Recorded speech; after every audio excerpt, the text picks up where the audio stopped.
Hey guys, welcome back to the Readers. I hope you are having an amazing day. Let's get right into the stories. The first one is a pro-revenge story. I'm not sure if this is pro or not, but I got revenge on a jerk I used to volunteer firefight with. This happened around 2019 to 2020. I decided to join the local fire department as a volunteer firefighter. I did it for about 5 years, and it was great. Training was intense. 3 months of fire training, 2 nights a week and all day Saturday, followed by EMT training, another 3 months. After about a year, Captain Sarah asked me to help train new recruits. "We need experienced volunteers to show these rookies the ropes," she told me. "Think you're up for it?" "Absolutely, Captain," I replied. "Happy to help." Sarah was a compact, middle-aged woman with short gray hair who could make a grown man cry. She commanded both fear and respect wherever she went, one of those people who could switch from drill sergeant to mother hen in seconds.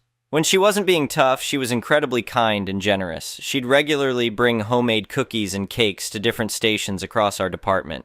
In this new academy class I helped with, there was this cocky kid we'll call Blake. During training, he'd constantly brag, "Just wait till I get out there, I'm gonna be the next great firefighter this department's ever seen."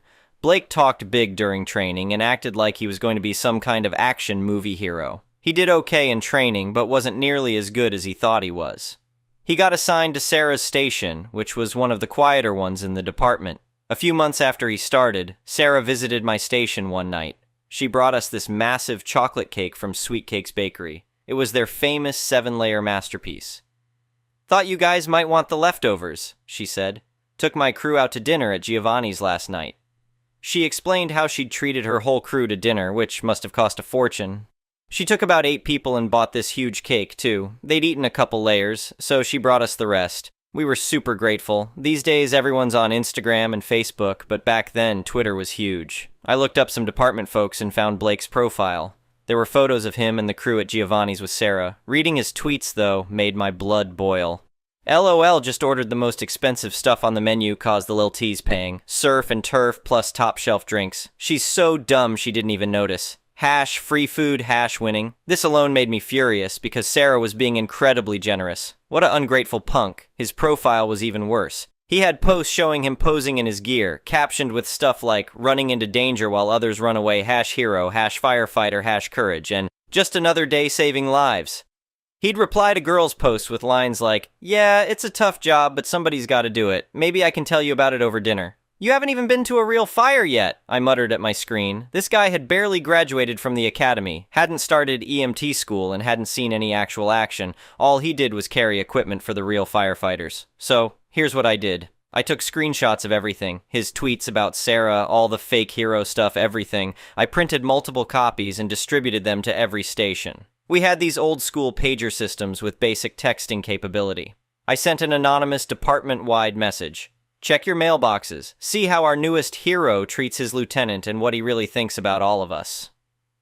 Within an hour, Blake had deleted all his tweets.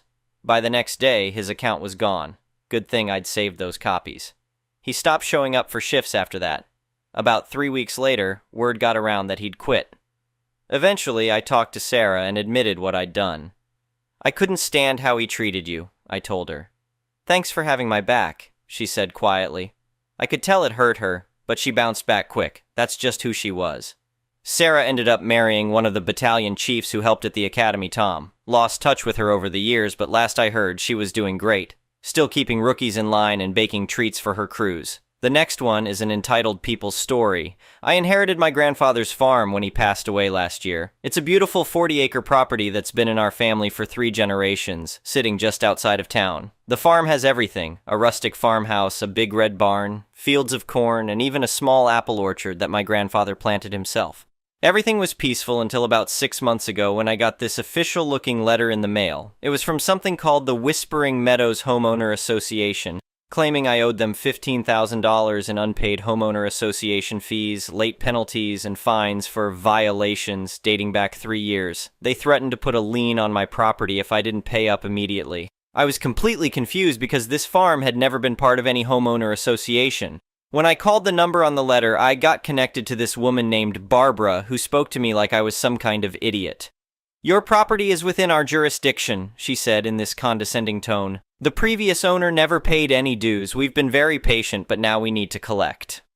The previous owner was my grandfather, I told her, and this farm has never been part of your homeowner association. We're not even in the same township as your development. Well, that's where you're wrong, Barbara snapped. Our homeowner association boundaries were expanded 5 years ago to include all properties within a 3-mile radius of Whispering Meadows. Your grandfather was notified but chose to ignore us. I knew this was complete nonsense. My grandfather kept meticulous records of everything related to the farm. I went through all his files and found nothing about any homeowner association. Plus, I'm pretty sure homeowner associations can't just arbitrarily claim properties miles away from their development. But Barbara wouldn't listen to reason. 2 weeks later, I got another letter threatening legal action. Then they started sending people to inspect my property. I'd catch them walking around taking pictures of my barn, my tractor, even peering in windows. When I confronted them, they'd claim they had every right to be there because they were homeowner association representatives. I'd had enough. I contacted a real estate lawyer named Steve who specialized in homeowner association disputes.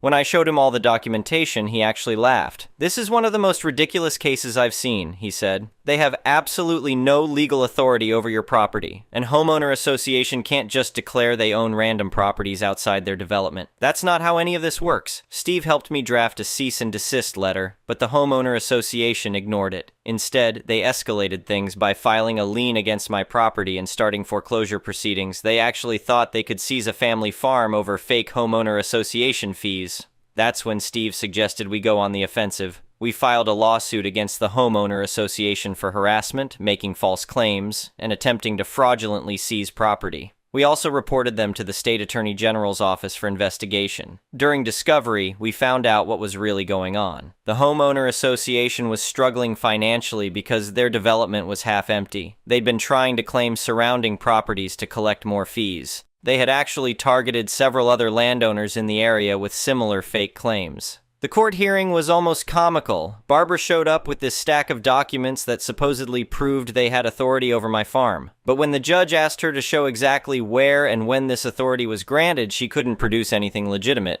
Their proof was basically some maps they'd drawn themselves with expanded boundaries and a bunch of letters they'd sent to property owners declaring them part of the homeowner association.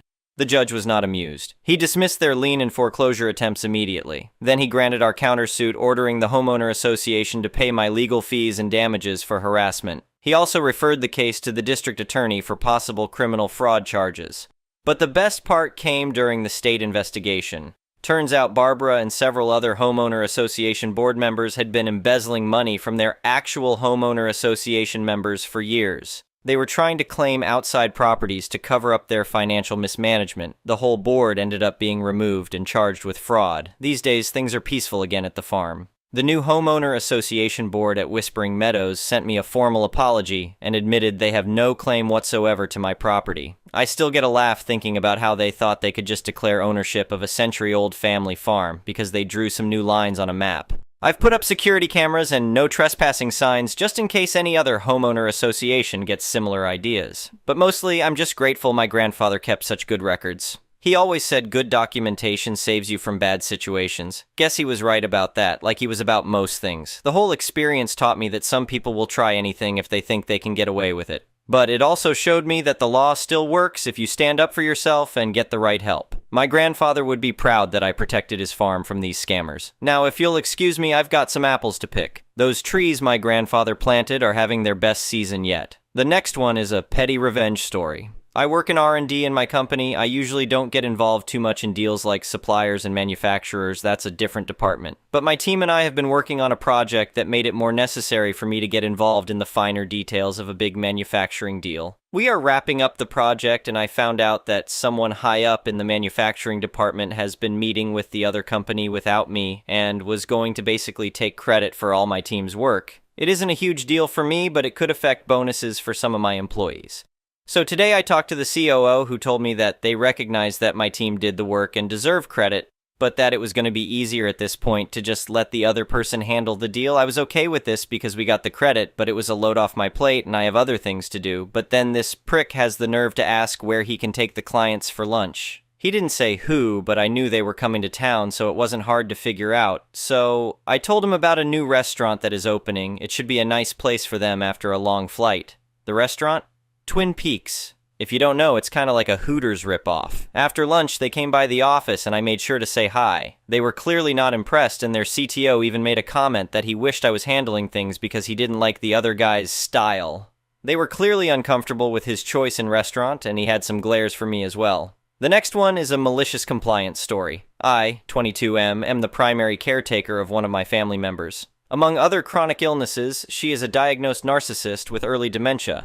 As per my family's request, I moved with her and took an online job as a trilingual translator to ensure I would be there 24/7 should she have an emergency. Somehow, she has interpreted my constant presence as me not having a job, despite me explaining several times that I did, in fact, work. She went to the point of stealing my ID and debit cards, saying she would not be giving them back to me unless I gave out resumes where she told me to. I have searched the whole house and couldn't find them, so I was forced to comply. I have a huge amount of respect for people who work in these fields, but I am not taking a job as a cleaner or a cashier when I work in my field of choice. That's when I noticed all the places she was forcing me to send out resumes to were requesting a cover letter. This is where the malicious compliance takes place. I took an already written cover letter and changed some details so it'd be like I wrote it myself. I made her read it and approve it as per her request, then added the following sentences in my second paragraph. If this letter arrives on your desk, please know that this application has been sent without my consent. Already having an online full-time job, please do not take it into consideration. As you can imagine, I didn't get called back much. Only one place sent me an email, and once I explained the situation, their HR team wished me luck with my situation and told me this motivated them to read cover letters more carefully. At the same time, I contacted my boss. I knew they sometimes open in-office positions, and my boss is one of the nicest people I know, so I contacted her and asked if there was any way I could get the next in-office position, telling her why exactly I was asking that. I've been working there for 6 months, and she never had any complaints about me, so she sent me a permanent contract starting in January 2025 for their office. It's overseas in a country where I'm legally allowed to work without a work visa. I won't specify which country, since I have the intention of disappearing there. My flight is already booked, and only my best friend knows what is going on. I have a letter already written out where I tell my family to not warn the authorities. As soon as I land, my bank account will be closed and my phone subscription canceled, and after 5 years, I will ask to become a citizen in that country and won't renew the paperwork necessary to prove my citizenship in my birth country. I have 3 younger siblings. All of them are still in middle school. They have their own email addresses that our parents don't know about, so I will send them an email telling them this is not their fault and that they're the only ones in the family who are allowed to contact me. I'll also add that I will answer to any questions they have once they turn 18. I'm excited. I'm excited to start a new life. I'm excited to get out of this family who has been the source of most of my problems for my whole life. I'm excited to finally escape toxic people in a toxic environment that was destroying my mental health. Only 2 months left, and after 22 long years of waiting, I'll finally be free. All of this because my last straw was forcing me to send out job applications. The next one is an entitled people's story. I was in hospital and ended up being put in the observation unit because no specialist beds were available. The OBS unit is a catch-all ward where patients are put if they're not in imminent danger but need regular monitoring. It's bright and extremely noisy so nobody can sleep well. Unfortunately, Biscuit Karen arrives at 10 p.m. on day 1. Why is she called Biscuit Karen? Because she wants a biscuit and she's shouting this loudly enough for the whole OBS unit to hear. Never mind the time or that we're mostly trying to sleep. Never mind that her blood sugar is 8.5, elevated, and she's diabetic so she really doesn't need more sugar. But hey-ho, the long-suffering nurses find her a biscuit and ask her to be quiet. Biscuit Karen does not quieten down because shouting is her default setting, and she doesn't seem to notice that other patients exist. After 10 minutes of solid noise pollution, she wants another biscuit. The nurses give it to her. More noise. Then another 15 minutes later, she calls for another biscuit. The nurses are occupied, so nobody answers her immediately. So she shouts her request louder, as if we all hadn't heard her already. This is where the nurses begin to lose patience. She is told to be quiet, and her blood sugar level is mentioned. However, Biscuit Karen insists, so she's given another ducking biscuit. Maybe the nurses drug this one because Biscuit Karen soon goes to sleep and snores loudly. This was a taste of what was to come, but nobody on the obese unit knew it yet. Day 2, 11 p.m. Biscuit Karen has been okay all day, and nothing much appears to be wrong with her. She has a walking aid and can get herself to the toilet, but she doesn't want to. She calls a nurse to put her on the commode. A very blunt nurse points out that she's seen Karen walking, so she's not going to help her. The toilet is only 10 meters away. Biscuit Karen does not accept this. She keeps shouting for a nurse to help her. Eventually, the blunt nurse goes to check, and Biscuit Karen has actually wet herself in her passive-aggressive rage. The nurse is shocked and is telling Biscuit Karen off. Biscuit Karen does not care. Meanwhile, the bed is now sodden and the sheets have to be changed. The blunt nurse helps put Biscuit Karen on the commode and then goes to get the spare sheets. Unfortunately for the nurses, other patients are being equally tricky. There's the alcoholic man who can't walk but keeps trying and falling to the floor, the polar opposite of our anti-heroine, and a woman with the broken neck who constantly takes off her nightgown and tries to go wandering.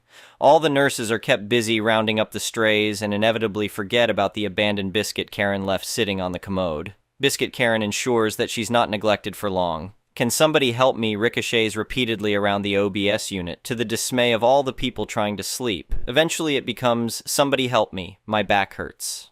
Of all the disruptive behavior happening on the OBS unit, she's by far the loudest, the most persistent, and the most obnoxious, because she caused her own discomfort in the first place.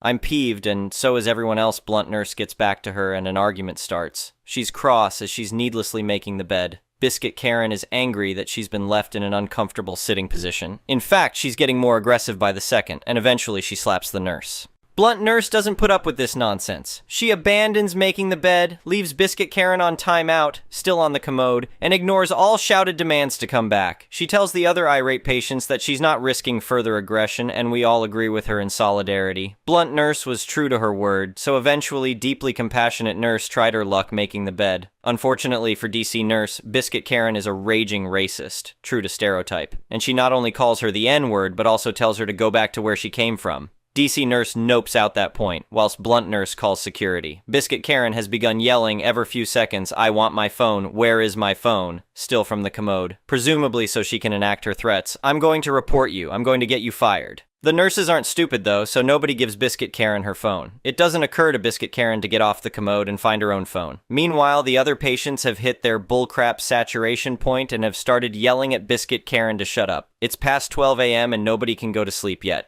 At this point, the cries from Biscuit Karen change to, "Somebody help me," every 3 seconds, over and over again. The nurses are unmoved. There is a torrent of reactive verbal abuse from the other patients, but Biscuit Karen doesn't seem to hear them. In fact, she has completely devolved into a pathetic toddler tantrum, except toddlers have more self-respect, and she stays immersed in her self-pity for a long time. Meanwhile, 1 a.m. rolls around. Security officers take their time to arrive, but when they do, they are met with what appears to be a distressed old lady, who claims that the nurses are hurting her and that DC nurse actually hit her. An audacious lie. However, Biscuit Karen is too dysregulated to keep the facade up for long and morphs back into a spiteful and aggressive harpy when blunt nurse goes back to fix the bed. The security officers see exactly why they were called and try to keep the peace whilst the bed is finally finished. There's not much two thick-set men can do with a small old woman perched on a commode, but they tried. Eventually, Biscuit Karen starts demanding her medication, and somebody comes up with the bright idea of calling an accident and emergency doctor. Who can quell the entitled savagery of the enraged Karen? Of course, it would be a young, handsome, confident male doctor, the very epitome of a rescuer to an old idiot who's trying to play the victim. When he turns up, Biscuit Karen becomes a sweet and compliant old lady, answering, "Yes, doctor, no doctor." She does try to repeat her lie about being assaulted, but several patient statements, 2 jaded nurses, and 2 exiting security personnel proved otherwise. The doctor gave Biscuit Karen her meds, she was helped to bed, and she fell asleep. Meanwhile, the rest of the patients on the OBS unit were too high on adrenaline to feel drowsy, so we were condemned to further wakefulness. I was glad to leave the next day. The next one is an entitled parent's story. My family have been working as invigilators, exam supervisors for the state's education department for years. My mom does it, my sister does it, my ex-wife did it. It only comes up for 2.5 weeks per year as they are only needed for the end-of-year exams for those in their final year of school. This year I got roped into doing it as well due to a general shortage of supervisors. I was at the today's exam when the chief supervisor, who happens to be my mother, comes up to me with an unbelievable story. My sister, working at a different high school, was approached by one of the teachers asking for a copy of the psychology exam booklet. Here's the thing. Teachers aren't allowed to ask for them. A supervisor must drop a copy off at the school's reception desk. I should know because I've done it every exam I worked. Later, another teacher turns up. You may notice the lack of quotation marks with this second teacher.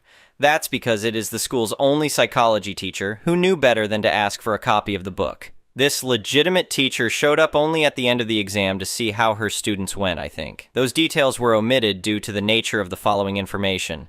It turns out the first teacher wasn't a teacher at all, but did work at the school. She was after a copy of the exam because her son was taking it, and she wanted it for reasons. Even if she did obtain a copy, it would have been too late as she wouldn't have been allowed into the exam hall to give her kids the answers. She had no way of contacting her son, as phones, smart watches, and smart glasses were prohibited items not to be taken into the hall. Moreover, given the complex nature of some of the questions, I have a psychology degree and was confused by some. She would have spent more time researching the answers than the length of the exam, so even if she somehow mastered all the intricacies of psychology in mere hours, it would have been pointless, particularly as there was no way she could have relayed the information as previously mentioned.